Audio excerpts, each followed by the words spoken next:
Oke, jadi pada kesempatan ini itu saya lanjutkan dari pertemuan yang kemarin. Kalian tadi sudah mencoba mengerjakan gitu ya. Sudah saya lihat. Jadi ternyata ada beberapa yang masih complicated ya, masih banyak kesalahannya. Padahal itu materi yang saya sampaikan kemarin ya. Materi yang saya sampaikan kemarin, sehingga sekali lagi kebumian ini adalah hafalan. Jadi kalau kalian tidak menghafal, ya otomatis tidak akan bisa mengerjakan ya. Dan kebumian ini baru, tidak diajarkan di sekolahmu, mungkin sekolah sebelumnya juga tidak diberikan. Jadi ini lumayan baru begitu ya. Jadi kalau tidak belajar dan tidak menghafalkan, ya otomatis tidak akan bisa. Suara saya kedengaran kan ya? Suara saya kedengaran? Harap. Oke, sip. Sudah ditayangkan di layar. Kalau ditayangkan di layar nanti bisa kelihatan. Oke, jadi sekali lagi apa yang saya sampaikan ini itu bisa ini sudah saya rekam, nanti akan saya buatkan video untuk bisa kalian lihat lagi. Nah, ini saya lanjutkan saja. Jadi di Tarbuck and Lutgen ini memang buku yang memang isinya adalah ilmu kebumian. Jadi kalau kita bisa mempelajari sedikit demi sedikit, itu nanti akan banyak sekali ilmu yang bisa kita ketahui tentang kebumian tentu saja. Dan saya harapkan kalian mendapatkan buku pelatihan ya, buku pelatihan apapun itu, pokoknya paling nggak punya satu buku pelatihan. Karena di dalam buku pelatihan itu mestinya ada yang bisa dilihat atau yang bisa dipelajari di situ. Oke, yang selanjutnya yang nomor 3 kita belajar tentang batuan. Batuan ini kelihatannya materi cukup besar di dalam kebumian ya. Jadi tolong nanti diperhatikan di sini. Apa yang saya sampaikan ini hanya kulitnya saja, tidak sampai mendalam. Kalau mendalam butuh waktu yang sangat agak lama, nanti ini kulitnya saja. Hal-hal yang agak mendetil dari apa yang saya sampaikan ini, silahkan nanti dibaca sendiri. Baca sendiri dalam buku-buku yang terkait dengan batuan ini. Rocks, batuan ya. Batuan itu didefinisikan sebagai sembarang massa yang sifatnya adalah solid itu kaku ya, bukan cair tapi solid, dari mineral, dari materinya itu isinya mineral atau seperti mineral ya, yang menjadi bagian dari planet kita, itu disebut sebagai batuan ya. Kalau di geologi, rocks itu istilahnya adalah batuan. Tetapi kalau stone itu batu. Jadi kalau kalian mendapatkan sandstone itu adalah batu pasir, bukan batuan pasir. Ya, karena batuan itu rocks, ya, rocks. Jamak ya, rocks gitu. Batuan-batuan rocks ya. Sekali lagi kalau batu itu stone bahasa Inggrisnya. Jadi sandstone, limestone itu ada batu pasir, batu lime ya, batu yang kaitannya dengan karbonat begitu, gamping gitu ya, itu stone istilahnya begitu ya. Nah, jadi rocks atau batuan ini ada 3 jenis. Yang pertama adalah igneous rock, atau diindonesiakan menjadi batuan beku. Batuan beku itu adalah semua batuan yang terbuat atau dia itu terjadi karena pembekuan magma. Jadi semua batuan yang terjadi karena pembekuan magma namanya adalah batuan beku. Bukan batu beku ya, tapi batuan beku.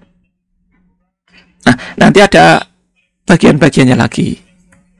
Kemudian yang kedua disebut sebagai batuan sedimen. Batuan sedimen itu adalah batuan yang dihasilkan dari sembarang batuan yang lain yang mengalami pelapukan ya. Jadi ada batuan sebelumnya yang mengalami pelapukan, kemudian pelapukannya tadi itu terbawa oleh agen pembawa, bisa air, bisa angin, kemudian diendapkan pada suatu cekungan atau pada suatu tempat, ya. Kemudian dia mengalami kompaksi dan dia mengalami sementasi sehingga mengeras di situ. Kompaksi itu hilangnya pori-pori di situ menjadi mengecil ya karena ada tekanan begitu. Kemudian sementasi itu pori-pori tadi itu terisi oleh material lain yang halus seperti semen. Sifatnya seperti semen sehingga mengikat hasil material yang dibawa tadi. Itu adalah batuan sedimen. Semua batuan yang terbentuk dari kondisi itu disebut sebagai batuan sedimen. Oke ya. Kemudian yang ketiga adalah batuan metamorfik. Bahasa Indonesianya adalah batuan metamorf atau batuan malihan. Kadang-kadang disebut sebagai malihan atau metamorf. Batuan malihan atau metamorf ini itu dibentuk atau terjadi itu karena proses peralihan ya, alterasi, proses peralihan dari batuan yang ada sebelumnya karena adanya tekanan yang tinggi di dalam tanah, suhu yang tinggi atau cairan kimia ada di dalam tanah sana, sehingga batuan tadi itu berubah otomatis menjadi lebih keras ya, lebih masif, lebih padat begitu. Nah, batuan yang terjadi karena hal ini disebut sebagai batuan metamorf. Batuan metamorf ini karena dia terjadi karena tekanan dan suhu yang tinggi, maka dia biasanya terjadi pada daerah yang dalam. Jadi pada batuan atau tanah tapi yang dalam ya, ada di bawah bagian dalam karena tekanannya harus tinggi. Oke ya, jadi semua batuan yang terjadi oleh proses ini itu disebut sebagai batuan metamorfik. Nanti kalau ada yang mau bertanya langsung saja ya, langsung langsung bilang begitu ya, langsung bilang saja karena akan lebih nyaman nantinya. Nggak apa-apa, langsung Pak, mohon maaf berhenti sebentar gitu, nggak apa-apa. Gitu ya. Oke. Nah, ada 3 jenis batuan. Ada 3 jenis rocks, 3 jenis batuan. Hanya 3 jenis batuan itu saja yang dikenal di bumi. Oke ya. Nah kemudian dari ketiga jenis batuan tadi itu ternyata bisa saling berubah satu dengan yang lain. Satu dengan yang lain yang dikenal dengan siklus batuan. Siklus batuan, the rock cycle ini ya. Siklus batuan itu adalah sebuah diagram yang menunjukkan hubungan antara ketiga tipe batuan. Ya, dia menunjukkan hubungan. Oke. Nah, dari dalam siklus batuan ini itu dikenal beberapa konsep atau beberapa istilah yang digunakan di dalam siklus itu tadi. Yang pertama adalah magma. Magma itu adalah material yang cair atau material yang mencair yang terbentuk pada bagian bumi yang dalam, ya, di dalam bagian dalam, atau kita sebut sebagai mantle ya. Mantle itu isinya adalah magma. Ya. Nah, kemudian ketika magma itu bergerak ke atas, ya, bergerak ke atas lewat zona-zona yang lemah, atau memang karena dia itu harus bergerak ke atas, ya, itu akan sampai di dekat permukaan yang dikenal dengan nama lava. Ya, magma yang bergerak ke atas itu namanya adalah lava. Nah, lava kemudian sampai di atas, lava itu bisa keluar atau bisa berdiam diri di dalam tanah tapi belum sampai keluar, membeku kemudian menjadi batuan. Ya, menjadi batuan. Nah, kemudian istilah yang ketiga adalah weathering atau pelapukan.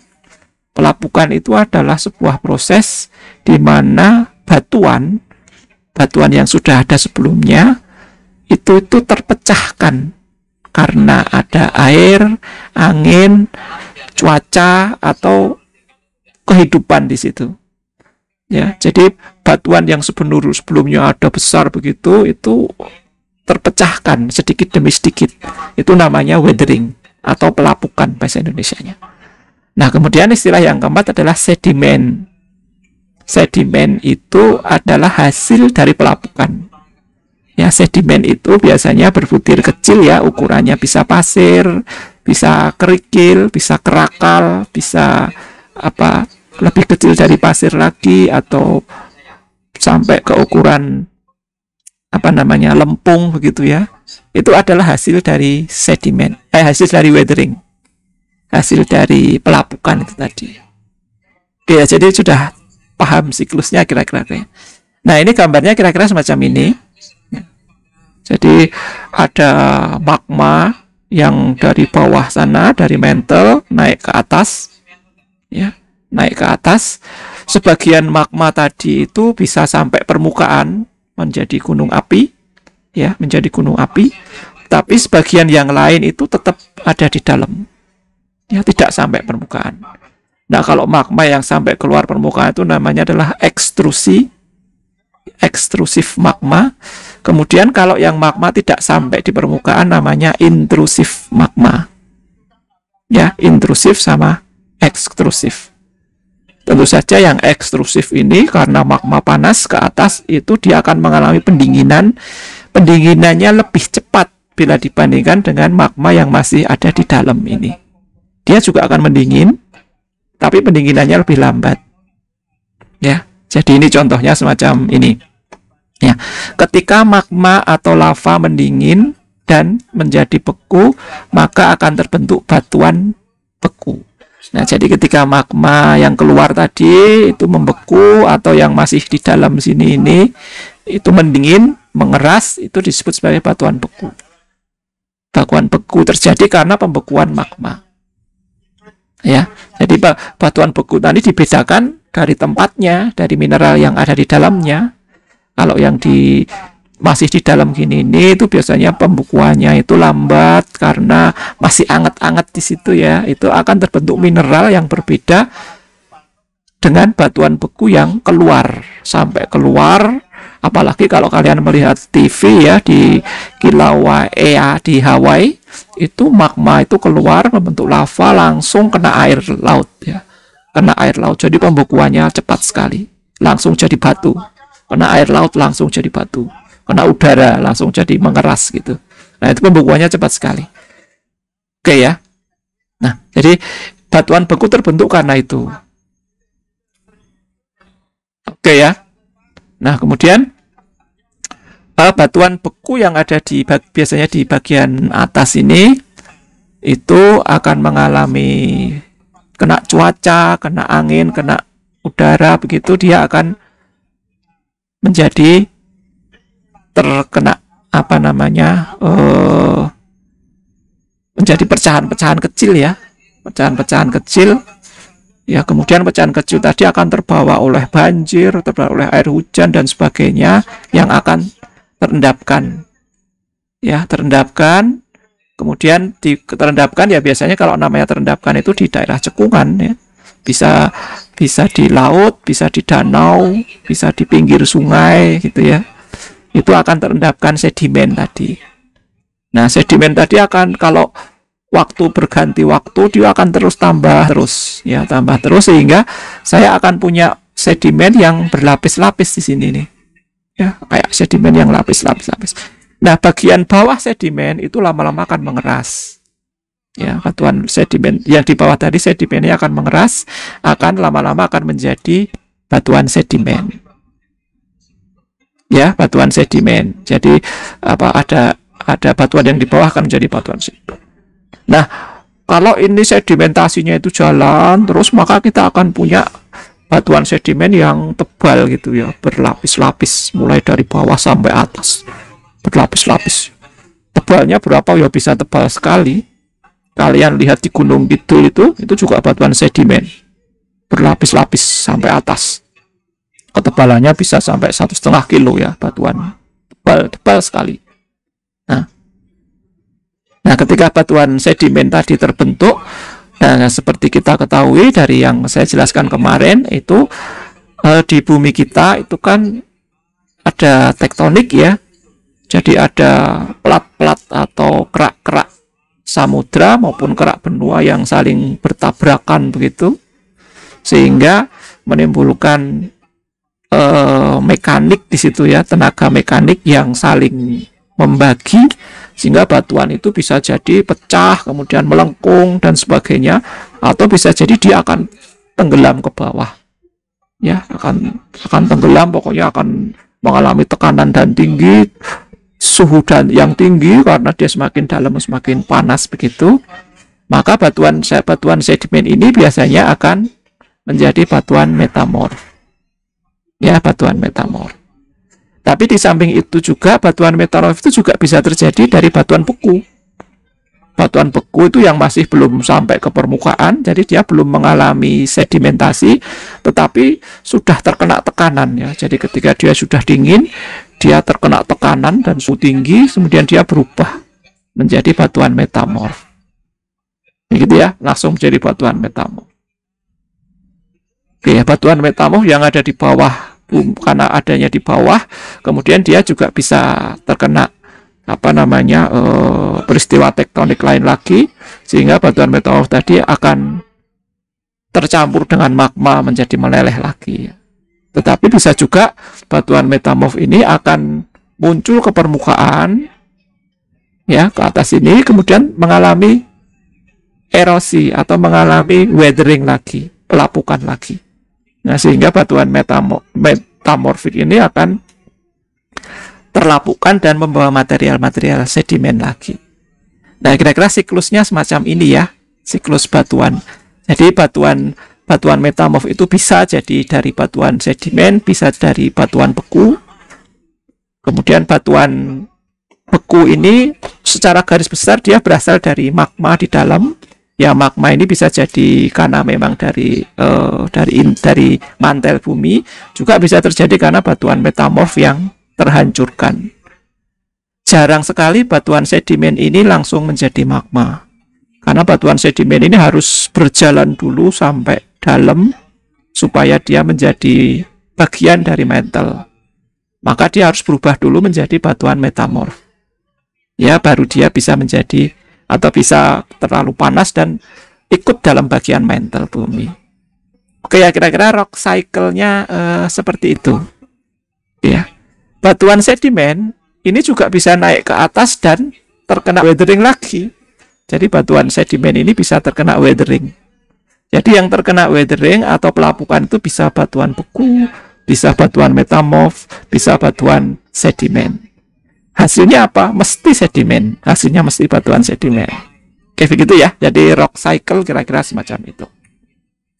Nah, rock cycle ini tadi, ini tentu saja membutuhkan energi ya, energi yang digunakan untuk menggerakkan rock cycle ya. Jadi salah satunya adalah dari panas dari interior bumi, dari di dalam bumi.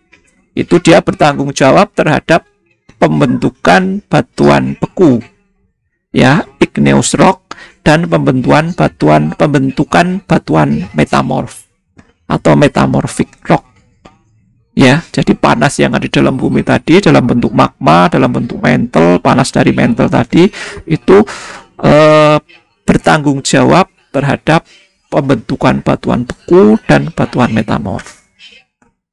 Oke ya. Nah, kemudian pelapukan dan transportasinya ya, transportasinya bisa angin, bisa air, itu bertanggung jawab terhadap pembentukan batuan sedimen.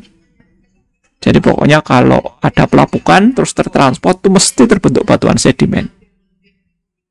Ya, jadi energinya bisa dari angin, air, tapi juga bisa dari matahari, dari kimia juga bisa. Jadi pelapukan itu bisa macam-macam, tapi sebagian besar karena fluida, karena matahari, karena angin gitu bisa jadi pelapukan ya, terlapukkan. Oke. Kalau ada pertanyaan nanti langsung saja. Kemudian yang pertama kali kita lihat batuan beku. Batuan beku bisa dibagi menjadi dua. Yang pertama adalah intrusif, yang kedua adalah ekstrusif. Seperti saya sampaikan tadi, intrusif ini adalah batuan beku yang terjadi tetapi belum sampai keluar magmanya, masih di dalam bumi. Kemudian dia membeku dan menjadi batuan beku. namanya batuan beku intrusi. Di dalam ilmu kebumian sudah sering itu dikenal dengan batuan beku intrusi. Ya, jadi pembekuannya itu lambat. Ya, karena dia masih di dalam, semacam diperam begitu ya, pembekuannya lambat. Tetapi yang kedua ini adalah batuan beku ekstrusi. Itu terbentuk karena batuan karena magma itu keluar dari mulut gunung api, kemudian terbekukan di situ ya. Jadi dia mengeras karena sudah keluar yang disebut sebagai lava. Jadi lava itu adalah magma yang keluar dari mulut gunung, itu namanya lava. Oke ya. Jadi kalau kalian mendengar istilah lava flow atau aliran lava, yaitu berarti magma yang sudah keluar dari mulut bumi. Oke. Nah, kemudian kita masuk ke klasifikasi batuan beku. Jadi jenis-jenis batuan beku. Jadi kalian ingat ya, batuan beku tadi terbentuknya karena pembekuan magma atau lava. Jadi ini dibagi menjadi beberapa jenis. Nah, pembagian ini itu pertama itu bisa dibagi berdasarkan komposisi dan teksturnya. Tekstur itu bentuknya ya. Nah, bentuk atau istilahnya gampangnya itu tekstur itu ukuran butiran yang ada di batuan. Kalau kalian lihat batuan beku itu ya batuan yang dipakai untuk membangun rumah gitu, itu batuan beku ya, andesit biasanya. Itu dilihat itu ternyata di situ ada kayak totol-totol gitu yang berwarna putih, ada abu-abu atau hitam gitu ya, totol-totol di situ. Nah, itu adalah ukuran butirnya. Ya, ukuran butirnya itu ada yang kasar, ada yang halus. Seberapa kasar, seberapa halus, silahkan kalian dicari lagi. Nanti di sini ada ya. Silahkan dilihat lagi seberapa ukuran batuan itu dikenal dengan quartz ya. Batuannya itu ukurannya kasar. Itu seberapa besar ukuran butirnya.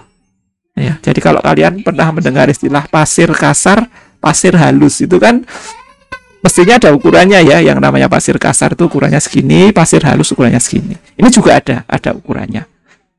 Nah, kalau dilihat itu tekstur yang kasar itu disebabkan karena slow cooling. Jadi karena pendinginannya itu lambat. Ya, pendinginannya lambat sehingga menghasilkan kristal yang kasar atau besar-besar, kristalnya gede-gede gitu. Itu karena pembentukannya atau pembekuannya itu lambat. Karena pembekuannya lambat. Pembekuan lambat itu hanya terjadi di batuan intrusi tadi. Ya, intrusi karena ada di dalam, dia pelan-pelan terbekukan, maka jadi teksturnya adalah quartz grain atau berukuran kasar. Quartz grain itu berukuran butir kasar. Sehingga ciri-cirinya adalah kristalnya gede-gede, jadi kelihatan gitu loh, besar-besar gitu loh ya. Oke. Selain itu kita juga akan melihat teksturnya yang lembut ya, batuan beku tapi teksturnya itu lembut. Tekstur lembut itu terbentuk karena pendinginannya cepat. Pendinginan cepat. Kalau pendinginannya sangat cepat itu terbentuk seperti gelas ya. Kalau kalian dapat batuan kemudian kok kalian lihat itu loh kayak ada penampakan gelas di situ tuh ya, kayak kinclong gitu. Nah, itu berarti batuan beku yang pembekuannya itu cepat. Itu pasti lava yang sudah membeku ya. Jadi seperti di Hawaii sana itu yang langsung kena air laut itu berarti batuannya itu kinclong gitu ya, berkilat itu ya. Berkilat ya. Warnanya itu butirannya itu halus sekali dan kinclong. Ya, jadi ini karena pembekuannya itu cepat. Jadi bisa kita bedakan ya, kalau batuan yang kasar-kasar itu tadi pembekuannya lambat, itu terjadi pada magma yang intrusi di dalam. Tapi yang batuannya halus itu berarti sudah menjadi lava karena sudah keluar. Ya. Oke, jadi pembekuannya terhitung relatif cepat. Nah, kalau ada campuran Pak, campuran antara halus dan kasar ya berarti ada di tengah-tengahnya.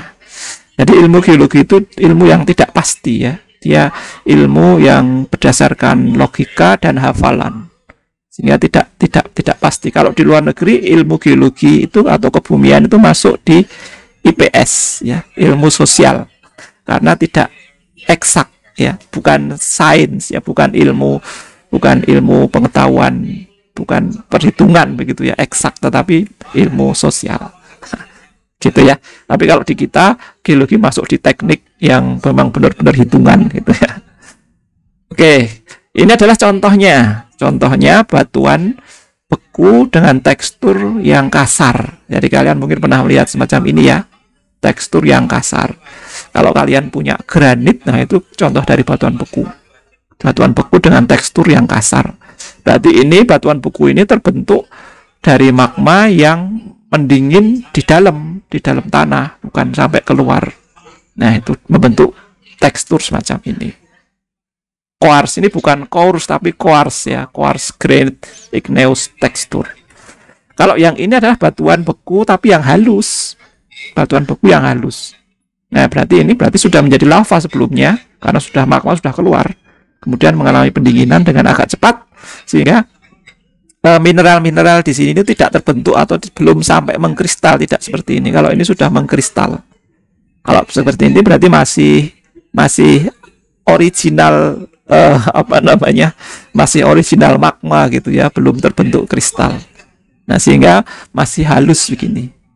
Nah, ini batuan yang sering dipakai di bangunan-bangunan biasanya yang ini, karena di sekitar kita bangunannya ambil batuannya dari Merapi gitu ya. Merapi semuanya adalah lava. Ya, kalau batuan yang masih intrusi ya di bagian Kulon Progo sana, sebelah barat Kali Progo itu ada bukit ya, ada pegunungan di situ. Nah, bukit di situ itu adalah bukit yang terbentuk dari batuan intrusi yang gede banget, itu intrusi. Jadi di situ ada pola-pola yang kasar atau coarse grain tadi ya. Oke, saya harap sekalian jadi lebih paham tentang batuan. Oke, jadi klasifikasinya itu bisa lebih detail lagi. Jadi di sini yang tadi sudah ditentukan tekstur tadi ya. Yang pertama adalah tekstur tadi. Nah, kemudian bisa juga teksturnya yang seperti saya sampaikan tadi itu glassy ya, berkilau tadi ya. Teksturnya bisa menjadi glassy. Glassy itu karena sangat cepat, jadi seperti di Hawaii itu ya, glassy. Ya, glassy.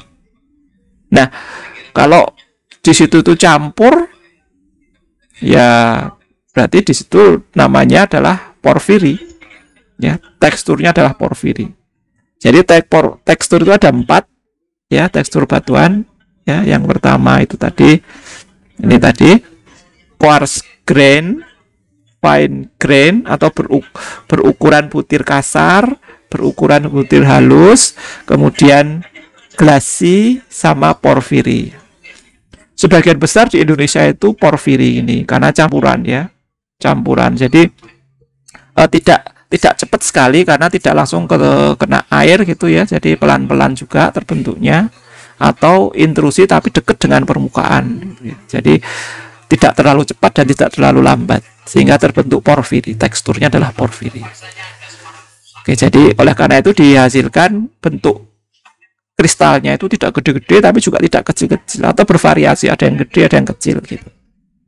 Oke, jadi klasifikasi yang pertama dilihat dari teksturnya. Jadi kalau kalian mungkin nanti masuk ke tahap nasional, itu salah satu tesnya ya dikasih batuan. Jadi misalkan ini kasih batuan gini, disuruh lihat ya, oh ini teksturnya bagaimana, teksturnya porfiri atau glassy, atau ukuran butirnya kecil, ukuran butirnya besar. Oke, itu dari teksturnya. Kemudian yang kedua itu dari komposisinya. Ya, komposisi ini bisa kalian bayangkan dari warna ya, dari warnanya, gelap terangnya batuan itu tadi. Yang pertama adalah komposisi granitik, namanya adalah batuan beku granitik. Itu adalah batuan bekunya itu warnanya itu tidak gelap gitu ya, warnanya itu cerah gitu ya, agak keputih-putihan gitu, cerah ya. Ini karena kandungannya cukup banyak kuarsa dan feldspar. Ini sudah agak masuk lagi, ya, kalian terima saja banyak kuarsa dan feldspar, di mana kuarsa dan feldspar ini itu warnanya cerah gitu. Jadi kalau kalian dapat batuan warnanya cerah, wah ini masih granit ya. Komposisinya adalah granit. Seperti ini tadi. Ya, ini agak granit karena agak cerah. Ini juga agak cerah. Ya, agak warnanya agak cerah. Ya. Ya, komposisi yang pertama adalah granit. Itu warnanya cerah ya. Nah, ini contoh yang glasi tadi adalah obsidian ya. Ya, jadi kalau di batuan beku dipecah itu warnanya kinclong gitu ya, kayak dikasih minyak gitu. Itu berarti namanya ini adalah batuan beku yang glasi. Dari teksturnya adalah glasi. Oke, kalau yang ini teksturnya porfiri. Porfiri itu berarti kristalnya itu tidak gede-gede semua tapi bervariasi. Yang di sini itu lembut, yang di sini gede-gede. Ya, berbeda dengan yang pertama tadi ini ya. Yang ini itu kelihatannya gede semua. Ya. Kalau yang ini kecil semua. Jadi kalau yang ini ada yang gede, ada yang kecil. Itu ya, itu namanya porfiri. Oke, kita kembali lagi ke komposisi yang nomor 2 komposisi tadi. Tadi pertama kita sudah kenal granitik, yang kedua adalah komposisi basaltik. Basaltik ini berbeda dengan granitik. Kalau basaltik itu warnanya hitam. Ya, batuannya itu warnanya hitam. Kalau kalian lihat batuan misalkan kayak gini, ini kan hitam. Hitam, warnanya itu hitam itu. Berarti ini basaltik. Ya. Kalau ini abu-abu tidak begitu cerah ya, gini campuran antara basaltik dan granitik. Ya. Jadi kalau basaltik itu warnanya hitam karena adanya mineral plagioklas ya. Atau mineral silikat ya. Oke. Kemudian yang selanjutnya adalah komposisi andesitik. Andesitik berarti diantaranya antara granitik dan basaltik tengah-tengahnya ada andesitik. Ya, ada andesitik di tengah-tengahnya itu. Jadi yang tidak terlalu gelap dan tidak terlalu terang namanya andesitik. Nah, ini terang gelapnya itu seberapa tuh Pak? Ya, ini perlu latihan ya mestinya kalian kalau tertarik gini nanti sering lihat batuan gitu yang gelap seperti apa, yang terang seperti apa. Tengah-tengahnya namanya adalah andesitik. Oke ya, ini pembagiannya. Kemudian ada lagi dari komposisinya itu disebut sebagai ultramafic. Ya, ultramafic itu mirip seperti basaltik ya, warnanya hitam begitu. Hitam gitu, tetapi komposisinya itu kaya dengan besi. Ya, besi dan magnesium. Nah, jadi batu besi. Mungkin kalian belum pernah lihat batu besi ya. Saya pernah dulu survei di Nusa Tenggara Timur ya, di Flores. Di situ saya naik ke bukit begitu melihat sebuah batuan namanya batu besi, dikenal di situ sebagai batu besi. Karena benar-benar satu gunung itu warnanya hitam semua dan besinya banyak banget di situ. Kemagnetannya tinggi sekali. Ya, jadi batu besi. Memang ada batu besi namanya. Ya, di daerah Flores. Ini adalah batuan ultramafic. Namanya ultramafic. Oke ya. Nah, ini adalah contoh basalt ya, contoh basalt. Jadi basalt tadi yang warnanya gelap ya, warnanya gelap. Jadi kalau basalt itu kalau secara cerita lebih lanjut itu terbentuk dari magma akibat pelelehan kerak samudra. Kerak samudra yang meleleh menjadi magma, membeku akan membentuk basaltik ini. Oke ya, jadi di daerah Hawaii itu batuannya adalah basaltik karena hanya kerak benua saja, kerak samudra saja yang ada di sana. Kerak samudra yang terbentuk bercampur dengan magma tadi membentuk basaltik. Tetapi kalau di daerah Jawa, Sumatera begitu tuh campuran. Ada yang basaltik, ada yang granitik. Jadi dikenal andesitik ya, andesitik. Ada yang semi basalt, ada yang semi granitik. Ya, oke. Nah, ini klasifikasi secara grafik semacam ini. Nah, dari grafik ini sebenarnya bisa dipelajari banyak sekali ya. Banyak sekali. Kalau dari warnanya itu bisa Dilihat nih ya, kalau warnanya semakin terang itu menuju ke granitik, tapi kalau warnanya semakin gelap itu menuju ke ultramafic. Ya, jadi dari warnanya ini ya, dari cerah, terang begitu menuju ke gelap. Oke, kemudian dari teksturnya. Dari teksturnya itu kalau quartz grain ya tadi butirannya kasar, kalau warnanya cerah itu namanya granit. Kalau warnanya gelap namanya gabbro. Ya, batuan bekunya namanya gabbro. Nah, ini untuk menghafalkan ya perlu kalian hafalkan mestinya ya, untuk dipelajari kemudian dihafalkan. Jadi gabbro itu ciri-cirinya apa ya? Di pertama semacam itu ya. Gabbro ciri-cirinya apa? Oh, itu teksturnya quartz atau apa namanya? Ukuran butirnya gede-gede, tetapi warnanya gelap. Ya, jadi namanya gabbro. Gitu ya. Jadi termasuk dalam batuan basaltik. Ya, dari komposisi kimianya adalah basaltik. Tapi namanya adalah gabbro. Misalkan kayak gitu itu. Oke ya. Kemudian kalau ukuran apa namanya mineralnya, kristalnya itu gede-gede, tetapi batuannya tidak terlalu cerah, tidak terlalu gelap, namanya adalah diorit.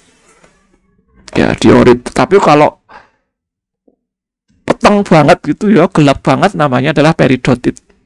Nah, ini istilah-istilah baru mungkin bagi kalian yang mestinya kalian coba pahami, ya, coba dihafalkan. Karena kalau tidak hafal otomatis nggak akan bisa mengerjakan ya. Oke. Nah, kalau kita lihat dari dominasi mineralnya. Dominasi mineralnya, kalau granit itu isinya adalah kuarsa, feldspar dan sebagainya ini. Jadi bisa dilihat satu-satu ya. Kalau andesit seperti ini, basaltik seperti ini, ultramafic seperti ini. Oke, jadi perlu diingat ke arah kiri di sini ini berarti pembekuannya itu lambat. Kalau di sebelah kanan ini pembekuannya cepat. Oke, begitu ya. Terus ada lagi yang menyebut dari pH dan sebagainya. Tapi kelihatannya ini saja sudah cukup untuk bisa mengklasifikasikan batuan beku. Oke, jadi kalau kalian mendapatkan batuan yang keras untuk membangun rumah, itu kalau tidak batuan metamorf ya batuan beku, tergantung geologi di situ. Kalau di sekitar Sleman ya batuannya mesti batuan beku. Tapi kalau kalian surveinya mungkin di Mbayat sana, itu ada batuan metamorf yang muncul sampai permukaan. Bisa jadi batuan metamorf karena sama-sama keras, bisa dipakai untuk membangun pondasi. Oke, begitu ya. Jadi ini informasi tentang batuan beku.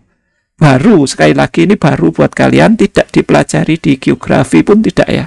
Jadi tapi harus kalian hafalkan kalau kalian pengen maju di dalam kebumian ini. Oke, ini bisa dalam bentuk lain, dalam grafik yang lain bisa kayak gini, identifikasi batuan beku, ya. Jadi ini ada tambahan lingkungan terjadinya ya, yang ini intrusif, yang ini ekstrusif. Ada istilah lain yang ekstrusif ini dikenal dengan vulkanik. Ya, vulkanik. Jadi sudah terbentuk gunung api. Gunung api jadi vulkanik. Tetapi juga bisa dikenal dengan nama, kalau yang intrusi tadi dikenal plutonik. Jadi masih magma ada di dalam. Kita bisa mengenal sebagai batuan beku intrusi atau plutonik.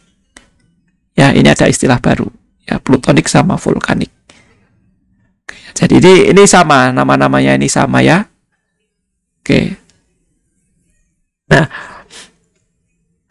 kemudian kalau kita lihat dari komposisinya bisa dilihat di bawah ini. Ini grafik, kalian saya harapkan sudah mulai bisa membaca grafik ya. Yang ini di sebelah kiri ini relatif berbentuk granit, yang sebelah kanan ini adalah relatif basaltik ya. Sini granitik, ini basaltik. Ya. Kalau granitik ini berarti feldsparnya tinggi dan sebagainya, kuarsanya tinggi. Kalau yang sebelah kanan gelap ini ada olivin dan ada piroksin, ada amfibolnya juga. Oke ya, jadi yang ini warnanya tercerah, ini warnanya gelap.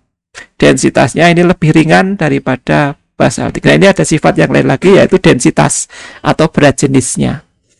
Kalau yang granitik tadi itu relatif ringan, kalau yang basaltik relatif berat. Oke ya. Nah, ini coba kalian bisa lihat lagi dan dihafalkan lagi. Oke, kita kedua masuk ke dalam batuan sedimen. Ada yang mau ditanyakan mungkin? Tidak? Oke, saya lanjutkan kalau tidak ada. Kita masuk ke batuan sedimen. Terbentuknya batuan sedimen. Jadi sudah saya sebutkan bahwasanya ada 3 kata kunci di sini, yaitu pelapukan, erosi, dan pengendapan.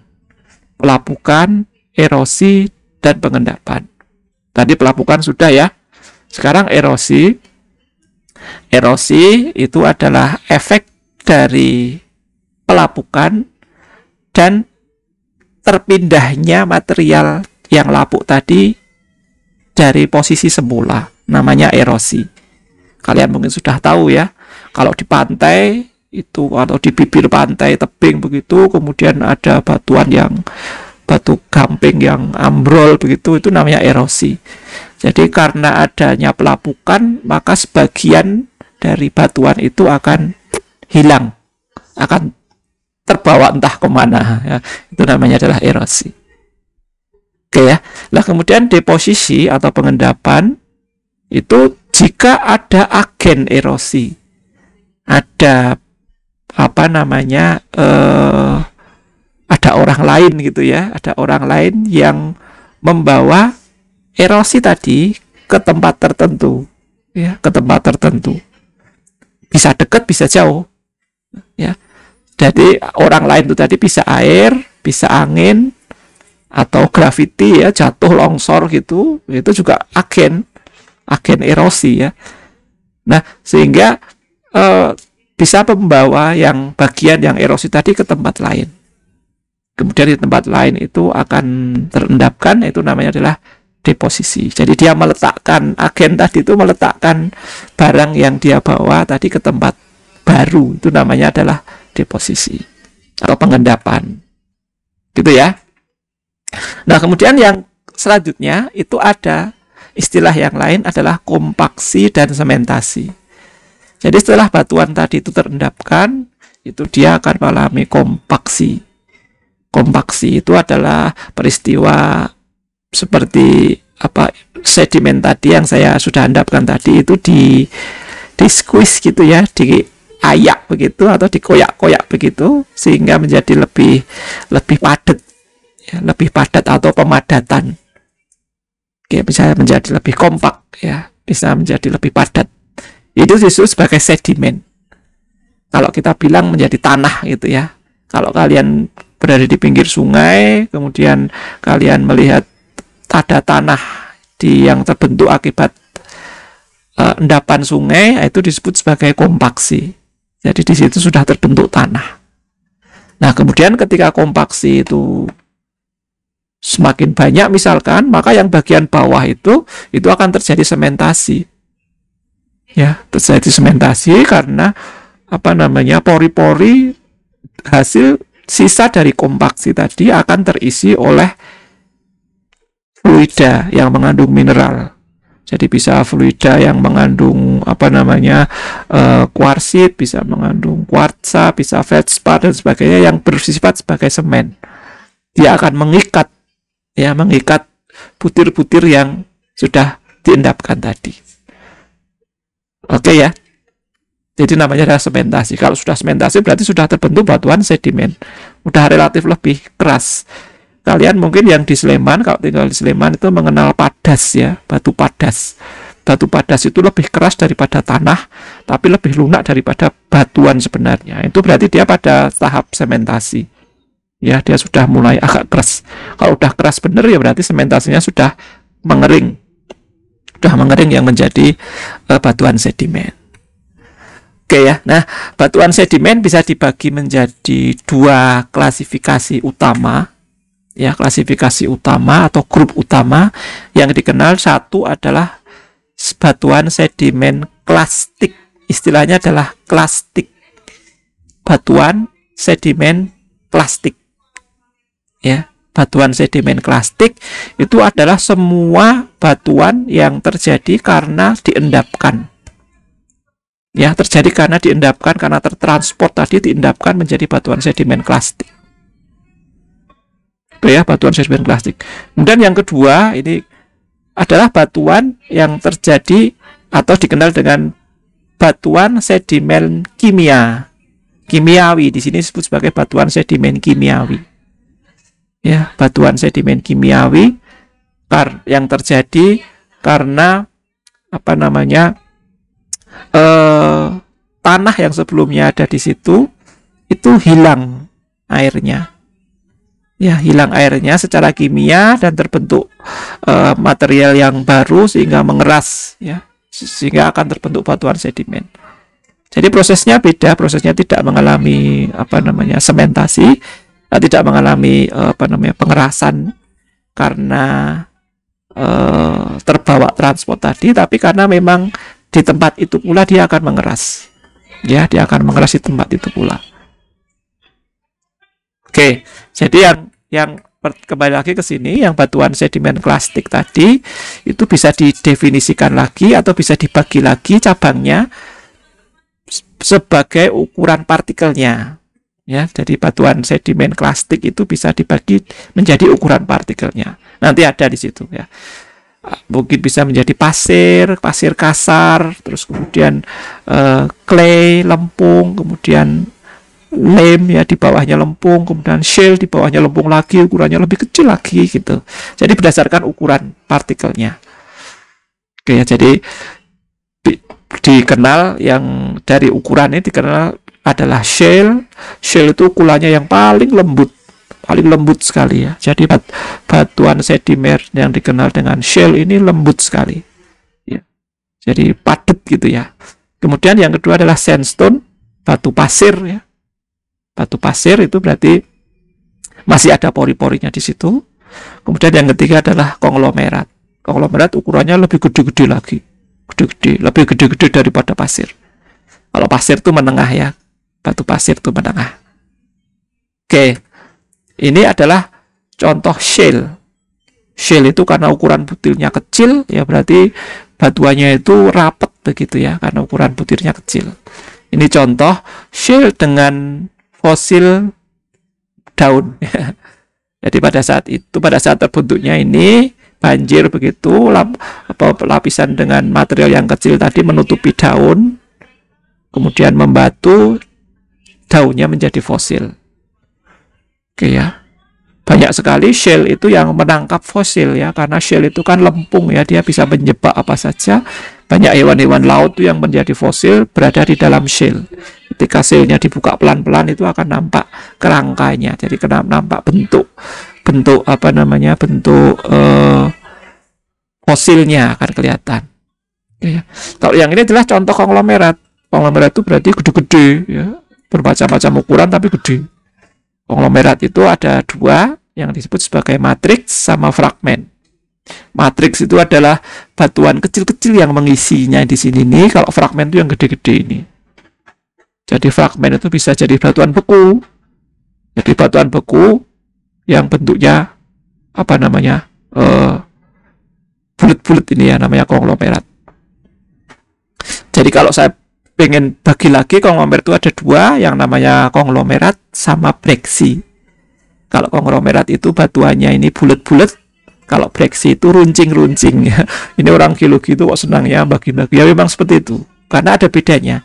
Kalau yang konglomerat itu fragmennya bulat-bulat ini, itu berarti ketika terbentuk itu batuan yang bulat-bulat ini sudah mengalami transportasi yang panjang.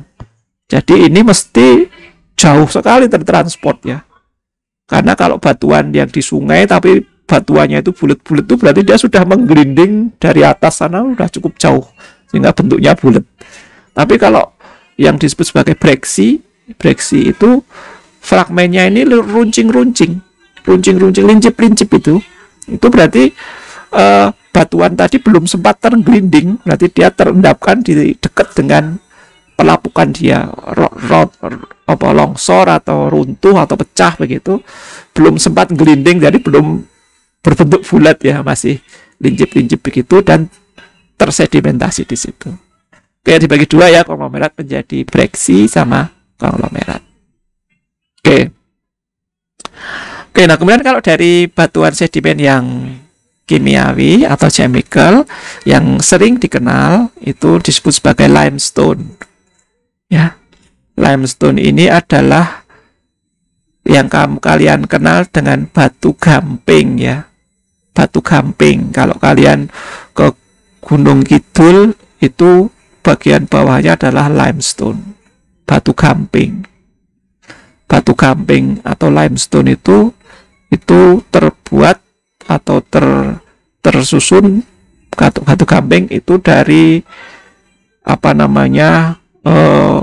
karang yang kemudian tertumpuk-tumpuk begitu ya, karang yang mati, kemudian ada karang baru lagi, mati lagi dan mengeras di situ, tidak tertransport kemana-mana.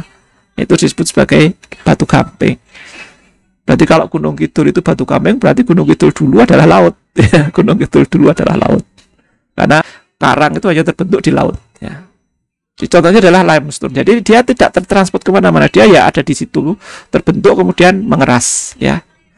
Kemudian mikrokristalin quartz ya. Ini beberapa batuan-batuan yang khusus ya, yang dikenal dengan mineral-mineral yang kadang-kadang dibikin perhiasan gitu ya. Ada jasper, ada agate. Ini hanya pengetahuan saja. Kemudian batu garam ini nggak ada, rock salt ini di tempat kita nggak ada, atau gypsum ya. Kemudian batu bara.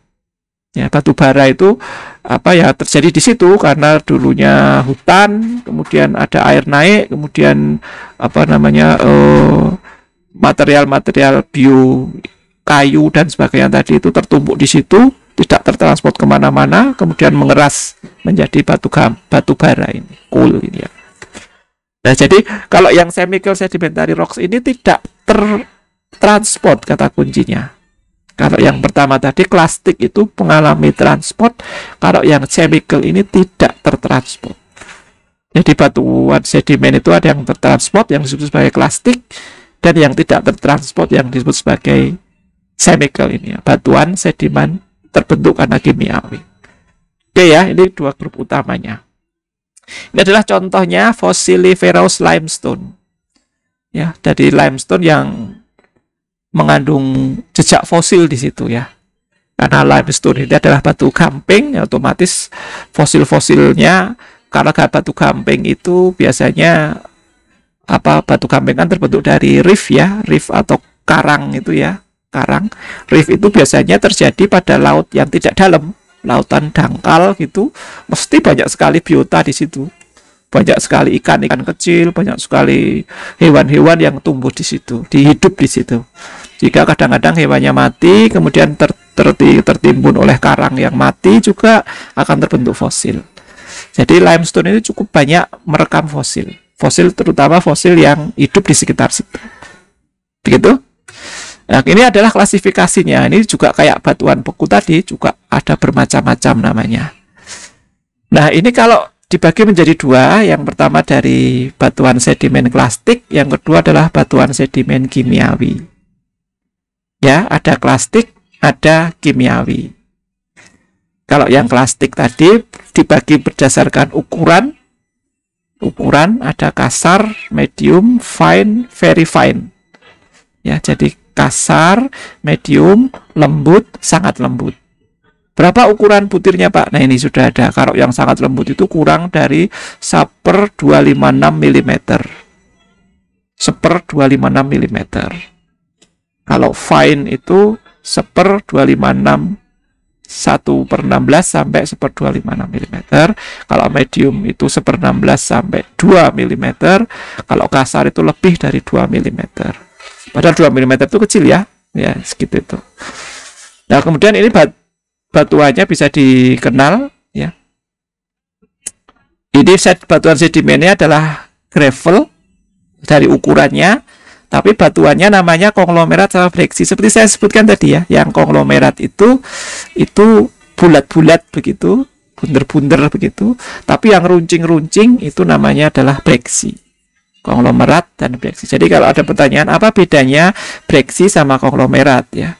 Nah, itu sama-sama batuan yang dominasi adalah gravel atau ukuran fragmennya adalah gravel, tetapi kalau yang konglomerat itu gravelnya itu bulat-bulat, agak membundar begitu, bulat-bulat gitu, halus gitu.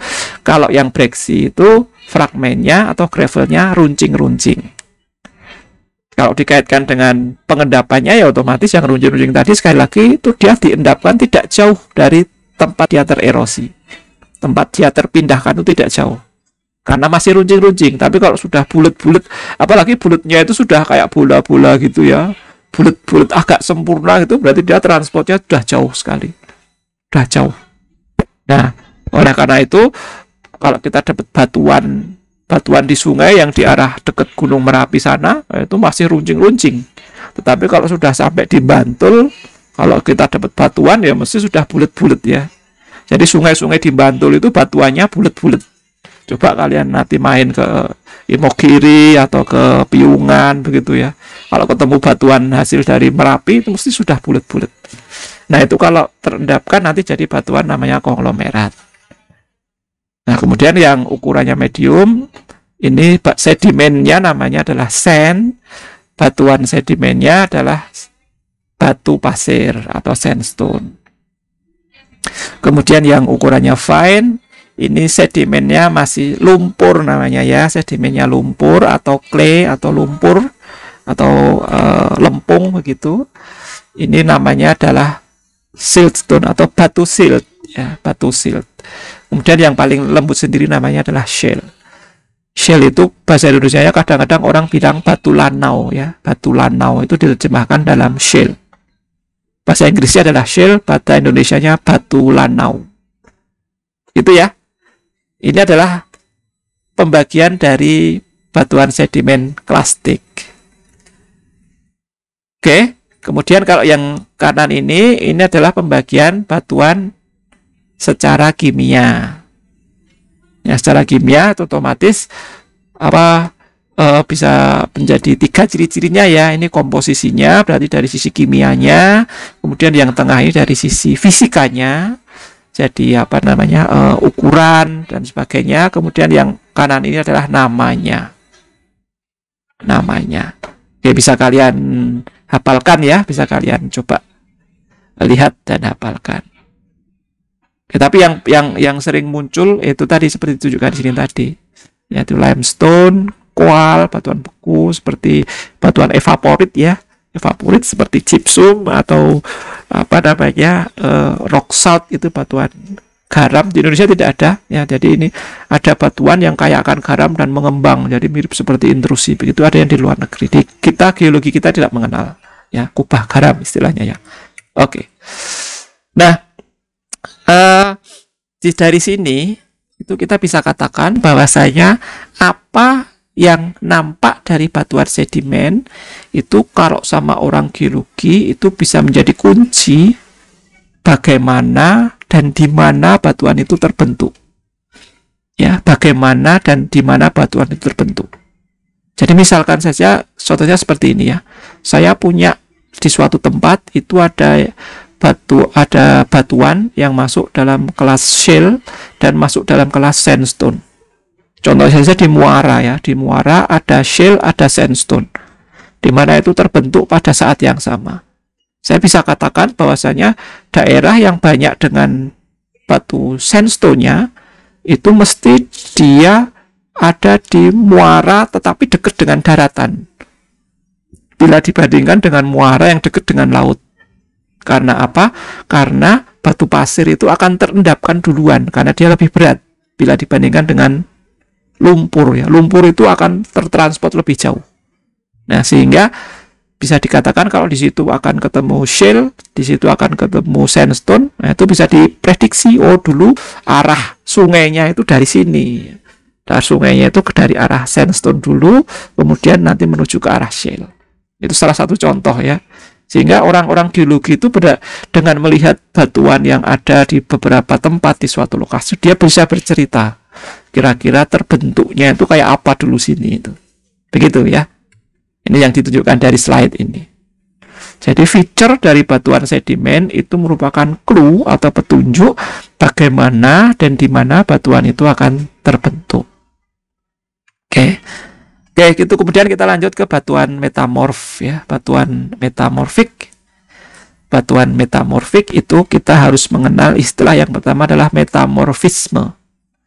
Metamorfisme itu ya perubahan bentuk ya, metamorf.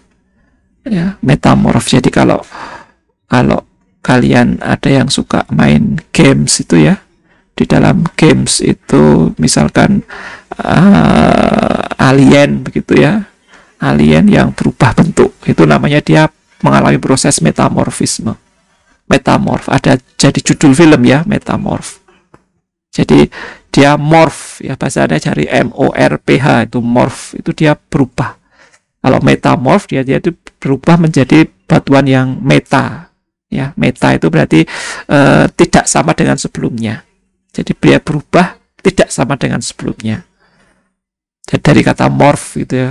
Jadi kalau kalian punya games yang alien gitu, morph itu dia artinya adalah berubah bentuk ya, berubah bentuk, tidak sama seperti sebelumnya. Ini juga iya. Jadi batuan metamorf itu adalah batuan yang karena ada tekanan dan suhu tinggi tadi, atau adanya proses akibat panas atau akibat interaksi dengan larutan magma dan sebagainya, itu bisa berubah bentuk. Bentuknya benar-benar berubah, beda dengan batuan sebelumnya. Gitu ya, itu disebut sebagai batuan metamorf. Ya. Sebagian besar perubahan metamorfik ini terjadi pada suatu tempat yang dalam. Ya, karena suhu tinggi dan tekanan tinggi. Jadi ada peningkatan signifikan dari suhu dan tekanannya. Ya, jadi oleh karena itu satu-satunya syarat di bumi ini ya mesti dia berada pada kedalaman beberapa kilo. Dia berada pada kedalaman beberapa kilometer dari permukaan bumi. Bahkan mendekati upper mantle, ya, mendekati mantle bagian atas. Jadi seperti di soal tadi ya, ketebalan kerak itu ya sekitar 5-70 ya. Jadi ada yang menjawab salah, ada beberapa yang menjawab salah ya.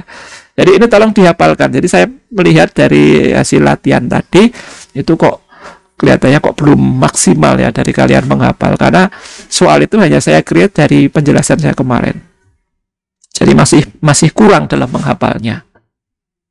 Begitu ya. Oke. Sekali lagi, tolong jangan dipelajari dari apa yang saya sampaikan saja, itu dibaca-baca lagi, baca-baca. Karena sekali lagi ini materi baru buat kalian, materi baru yang tidak diajarkan oleh Bapak Ibu guru di sekolah. Jadi materi yang benar-benar asing begitu ya. Oke, tapi ini bisa menjadi pengetahuan yang baru buat kalian. Oke ya, jadi kondisinya itu mestinya ada pada posisi yang dalam. Karena suhu tinggi dan tekanan tinggi hanya bisa didapatkan di batuan yang yang berada pada posisi dalam, ya. Oke, jadi kemudian yang ketiga itu ada yang disebut sebagai kontak metamorfisme ya. Kontak metamorfisme itu terjadi ketika suhu itu naik karena ada magma yang masuk ke dalam batuan itu. Ya, masuk dalam batuan itu. Jadi ada batuan di bawah di mana magma tadi berusaha melewatinya. Maka otomatis batuan tadi akan mengalami panas yang tinggi. Maka batuan tadi mengalami kontak metamorfisme atau metamorfisme kontak, istilah dalam biologi itu. Ya.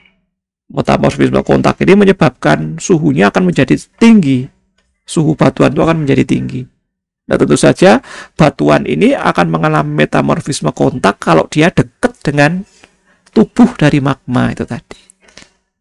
Oke, ya, ini adalah istilahnya metamorfisme kontak. Nanti otomatis akan terbentuk di samping mineral akan terbentuk batuan metamorf. Misalkan saja saya punya batuan sedimen, kemudian ada batuan magma yang masuk ke situ, yang dusel-dusel di situ itu ya. Maka area di sekitar magma tadi akan menjadi panas yang berlebihan sehingga beberapa batuan sedimen akan berubah menjadi batuan metamorf. Ya, karena tidak dalam waktu singkat ya, dalam waktunya ya cukup lama, sehingga apa namanya terbentuknya juga pelan-pelan. Oke ya. Kemudian yang kedua ada regional metamorfisme. Jadi metamorfisme yang sifatnya regional. Nah, ini terjadi karena deformasi ya. Deformasi mungkin istilah baru bagi kalian. Deformasi itu adalah perubahan bentuk dari rona muka bumi akibat tektonik. Ya. Seperti saya sampaikan tadi, kerak-kerak itu saling bergerak, ada yang bertumbukan, ada yang saling memisahkan diri, sehingga akan terjadi deformasi di situ. Ya, kalau batuan itu saya tarik ke kanan ke kiri, itu namanya deformasi tarik gitu ya. Tapi kalau ada tekanan dari kanan dan kiri, namanya deformasi tekan. Nah, ini akan ada deformasi dalam ukuran yang gede. Seperti halnya kita lihat kerak apa namanya samudra di selatan Jawa itu bergerak ke utara, nabrak serangkaian Pulau Jawa dan Sumatera di tempat kita. Nah, itu berarti ada deformasi yang besar karena ada apa namanya, ada gerakan dan ada tabrakan itu tadi. Ya. Nah, ini contohnya itu suhu maupun pressure tekanan yang tinggi ketika terbentuknya gunung. Ya, otomatis di bawah Gunung Merapi itu ada suhu tinggi, ada tekanan tinggi. Jadi mesti di situ ada juga metamorfisme. Ya, kemudian apa namanya metamorfisme ini tentu saja akan menghasilkan batuan metamorf. Ya, akan terjadi batuan metamorf. Oke, kira-kira semacam itu bagaimana batuan metamorf itu terbentuk. Nah, di sini kita punya agen dari metamorfisme. Kalau tadi agen dari sedimentasi itu kan apa, angin, kemudian air gitu ya yang membawa. Kalau ini agennya adalah panas dan pressure.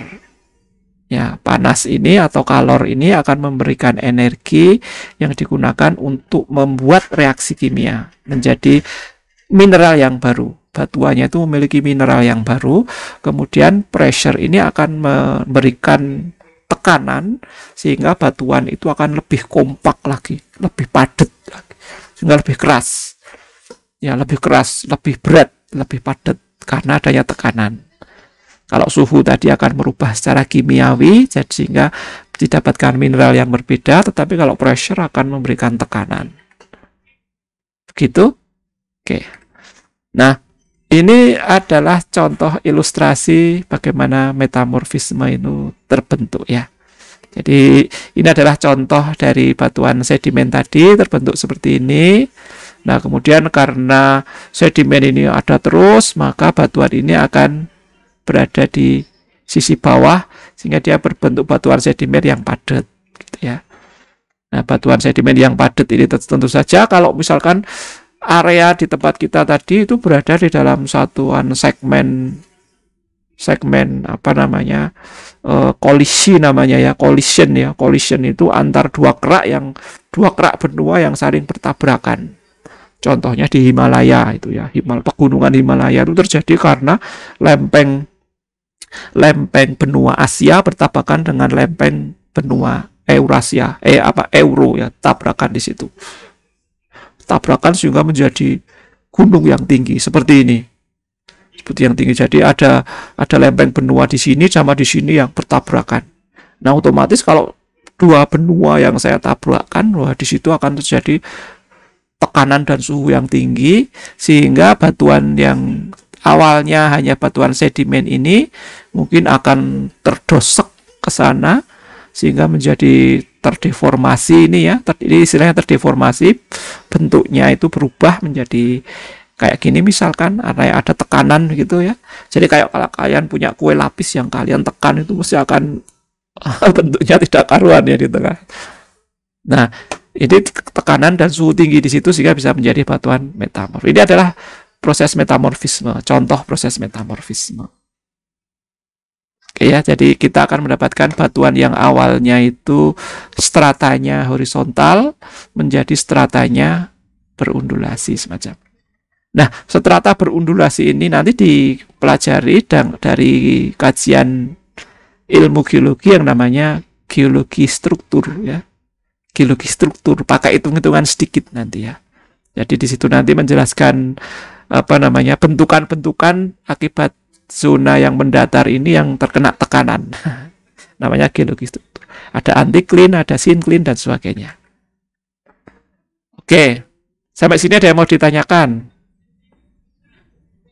Halo, Mbak Stefani sama Mbak Nur. Yang tadi Mas tadi sudah quit ya? Halo, masih bisa mendengar saya? Oke. Ya, tidak dari rumah atau dari kelas ini ya? Oh, dari rumah. Oh, Mbak Stefani juga di rumah ya? Oke, tapi Mas tadi yang ada di kelas ya. Oke, nggak apa-apa. Sebenarnya dari rumah saja kan, sebenarnya kuliah gini kan dari rumah atau dari kelas kan sama aja ya. Dari kayak gini juga kalian bisa menyimak. Asalkan jangan di HP, kalau di HP kecil sekali, tapi kalian pakai laptop atau pakai PC, minjem punya ayahnya gitu, jadi bisa lebih gede gambarnya. Oke, nah agen yang ketiga adalah cairan hidrotermal. Agen metamorfisme adalah cairan hidrotermal. Nah, jadi ini bisa apa namanya membuat atau menjadi dalam kimia itu dia bisa menjadi pemercepat gitu ya, atau pengubah mineral dari sebuah batuan. Itu cairan hidrotermal. Cairan hidrotermal itu mesti ada di setiap zona panas bumi ya. Setiap zona panas bumi mesti ada cairan hidrotermal, karena zona panas bumi itu mesti ada magma di bawahnya. Di tempat di mana ada magma di bawahnya mesti ada cairan hidrotermal di sekitarnya yang bisa mengubah konstelasi batuan di situ.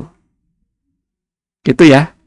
Oke. Jadi cairan hidrotermal ini adalah cairan yang keluar dari magma. Jadi walaupun magma itu sudah sangat panas, tetapi di bagian-bagian tertentu dari magma itu ada yang masih berupa cairan ya. Dia bisa nyemprot, ada gas, ada cairan yang masih terjebak di situ.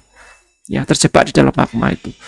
Nah, pada suatu saat apa namanya, gas atau cairan tadi akan terlepas dari tekanan dan suhu tinggi yang ada di dalam magma. Dia akan terlepas sehingga dia disebut sebagai cairan hidrotermal. Oke, nah cairan hidrotermal yang lepas tadi akan menyisip di batuan dan membentuk mineral-mineral baru yang bisa menjadi agen metamorfisme. Oke ya. Nah, kemudian klasifikasi batuan metamorf dibagi menjadi dua. Hanya dibagi menjadi dua. Ya. Bagi dua, yang pertama adalah foliasi dan non-foliasi. Batuan sedimen tadi juga bisa dibagi menjadi dua. Jadi klastik dan non-klastik. Istilah kimiawi tadi sering disebut sebagai non-klastik. Sedimen itu klastik dan non-klastik. Kalau batuan metamorf itu foliasi dan non-foliasi. Ya, bisa dibagi menjadi dua. Foliasi itu artinya batuan metamorf tadi punya kenampakan bergaris gitu ya. Ada garis-garisnya di situ. Ada laminasinya di situ. Kayak kue lapis gitu ya. Kue lapis. Kue lapis itu ada lapis gitu. Itu namanya batuan metamorf yang foliasi. Kemudian yang non foliasi ya tentu saja dia tidak punya perlapisan. Ya, ada yang berlapis, ada yang tidak berlapis. Oke ya. Nah, ini adalah tabelnya, tabel foliasi dan non foliasi. Yang di atas ini ini adalah batuan metamorf yang foliasi, yang F ya, atau ini ya foliated ini ya. Kemudian yang di sini ini adalah yang non foliasi. Ya, kita bisa bagi menjadi foliasi dan non foliasi. Tentu saja yang foliasi itu karena dia berlapis, maka kenampakannya, teksturnya itu dia juga berlapis. Ya, teksturnya ini berlapis. Ada yang lapisannya itu lembut, ada yang lapisannya itu kasar. Ya, lapisannya lembut itu biasanya dikenal dengan slate. Mungkin kalian pernah mendengar yang namanya batu sabak ya. Batu yang sama mbah-mbah kita dulu dipakai untuk menulis. Yang warnanya hitam tipis gitu, biasanya warnanya hitam gitu, bisa untuk menulis. Tulisnya pakai batu, nanti bisa dihapus gitu. Itu batu sabak. Sabak itu adalah slate, bahasa Inggrisnya slate. Itu dikenal dengan batu sabak. Ya, batuan sedimen, batuan metamorf warnanya hitam yang teksturnya itu laminasi tapi kecil-kecil. Kemudian yang laminasi tapi gede-gede namanya adalah gneiss, yang agak dominan mineral tertentu ya, namanya adalah schist. Kemudian yang tidak begitu halus tapi tidak begitu kasar namanya adalah fillit. Ya, batuannya fillit, ini schist, ini gneiss. Nah, jadi kalau batuan slate ini asal batuannya adalah shale, mudstone atau siltstone. Jadi kalau saya punya batuan sedimen itu batu lanau, batu clay ya, batu lempung ya, atau batuan silt, kemudian mengalami metamorfisme, dia akan berubah menjadi slate. Ya, metamorfisme dia akan berubah menjadi slate. Nah, ini hanya butuh metamorfisme yang kecil saja. Jadi suhu dan tekanan tidak terlalu tinggi-tinggi sekali. Ya, ini akan membentuk slate. Ya, kemudian kalau slate itu mengalami lagi metamorfisme berulang, dia akan berubah menjadi fillit. Ya. Kalau fillit akan mengalami metamorfisme berulang lagi, dia berubah menjadi schist. Ya. Kalau schist akan berubah menjadi gneiss ya. Schist ataupun batuan beku akan menjadi gneiss. Jadi bisa dibayangkan di sini ya. Batuan metamorfik gneiss itu terjadi dari batuan schist, batuan metamorfik sebelumnya, atau batuan beku. Batuan, kalau saya punya batuan beku yang mengalami metamorfisme, mesti akan menjadi gneiss. Ya, akan menjadi gneiss. Oke ya, semacam itu. Itu yang foliated. Kemudian yang non foliated ada 3 jenisnya. Tampilannya ada yang ya halus-halus saja, jadi tidak ada perlapisan, juga tidak ada bulat-bulatnya, pokoknya halus gitu ya. Halus itu namanya adalah antrasit. Kalau yang kayak ada butir-butir mineral gede-gede itu namanya adalah marble. Ya. Marble itu sering dipakai di tegel itu ya, menjadi tegel atau menjadi lantai gitu ya. Jadi namanya adalah marble. Nah, marble itu terjadi kalau batuan asalnya adalah limestone atau dolostone, limestone saja ya, batu gamping yang mengalami metamorfisme akan jadi marble. Kalau ini batu bara, termetamorfisme akan menjadi antrasit, warnanya hitam gini. Oke ya, jadi kira-kira semacam itu yang bisa saya berikan pada hari ini. Sudah jam 15 pas ya. Jadi silahkan dibaca-baca lagi. Kalau ada pertanyaan tuh bisa kalian tuliskan di Google Classroom. Nggak usah malu ya. Nanti akan kita diskusikan. Ditulis saja di situ, yang masih bingung yang mana dituliskan di situ. Nah, karena ini tahap kalian untuk belajar ya. Saya harapkan bisa serius, nanti bisa maju paling tidak sampai provinsi. Gitu ya. Nah, ini contohnya adalah gneiss ya. Gneiss, yang ini marble. Ya, dua contoh itu tadi. Jadi sebagian besar batuan yang dipakai untuk lantai kita adalah batuan metamorf ya, karena bentuknya yang keras dan biasanya sudah padat begitu sehingga pori-porinya kecil sekali. Oke, gitu yang bisa saya sampaikan. Ada pertanyaan mungkin dari Mbak Stefani atau Mbak Nur Syafitri? Oke, kalau tidak ada, ya. Nanti kalau ada pertanyaan silahkan ditulis saja ya. Apa saja silahkan ditulis saja. Kalau saya bisa saya jawab, akan saya jawab. Begitu. Selamat sore. Terima kasih. Saya cukupkan. Ini habis ini saya langsung ngajar ya. Jam 3 ini saya langsung ngajar. Oke, cukup ya. Terima kasih. Assalamualaikum warahmatullahi wabarakatuh.